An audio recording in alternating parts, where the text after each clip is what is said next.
നാളുകളായി പിണങ്ങിയിരിക്കുന്ന അപ്പനോടോ അമ്മയോടോ അല്ലെങ്കിൽ ഭാര്യ ഭർത്താക്കന്മാർ തമ്മിലോ അയൽവക്കംകാരുമായിട്ടോ സഹോദരങ്ങളുമായിട്ടോ റിലേറ്റീവ്സുമായിട്ടോ അമ്മായിയപ്പനോടോ അമ്മായിയമ്മയോടോ ആരോടെങ്കിലും കയ്പ് വെച്ച് നാളുകളായി നീങ്ങുന്ന ഇന്നും നീ ആത്മീക പരിവേഷം ധരിച്ച് മുൻപോട്ട് പോകുന്നെങ്കിൽ എന്റെ കർത്താവിന്റെ വചനം പറയുക, തന്നെ നൊമ്പരപ്പെടുത്തിയ, തന്നെ വേദനിപ്പിച്ച, തന്നെ ഒറ്റിക്കൊടുത്ത, തന്നെ പൊട്ടക്കിണറ്റിലിട്ട, അവൻ തനിക്കെതിരെ ദുർവർത്തമാനം വരുത്തിയ സഹോദരന്മാരെ കെട്ടിപ്പിടിക്കാൻ.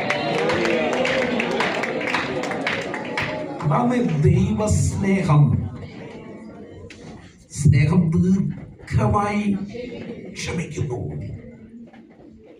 കൊരിന്ത്യർ ലേഖനം 13-ാം അധ്യായം ദീർഘമായി ക്ഷമിക്കുന്നു.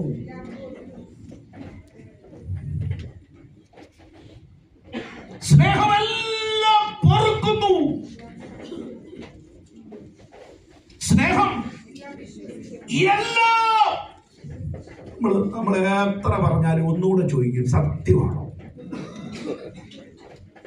പെന്തിക്കോസ്തുകാർ വാ തുറന്നാൽ കൂടെ സത്യം പറയുന്നുണ്ട്. ഭൂമിയെ കൊണ്ടോ ആകാശത്തെ കൊണ്ടോ ഭൂമിയെ കൊണ്ടോ സത്യം ചെയ്യരുത്. കാരണം നമ്മുടെ വാക്കുകളെല്ലാം ആ കർത്താവ് അങ്ങനെ പഠിപ്പിച്ചേക്കുന്നേ. വിശുദ്ധന്മാരുടെ വായിലെ വാക്കുകളെല്ലാം ഉവ്വ് ഉവ്വ് എന്നാണ്. എന്നാലും നമ്മൾ പറയും സത്യം സത്യമായിട്ട് ഞാൻ പറയുന്നു. സ്തോത്രം. പുസ്തകം പറയുന്നത് സത്യം ചെയ്തിട്ട് ആത്മാവിനെ ആരാധിക്കണം കേട്ടോ. നമ്മൾ ഇത് കഴിഞ്ഞൊന്ന് ആരാധിക്കും.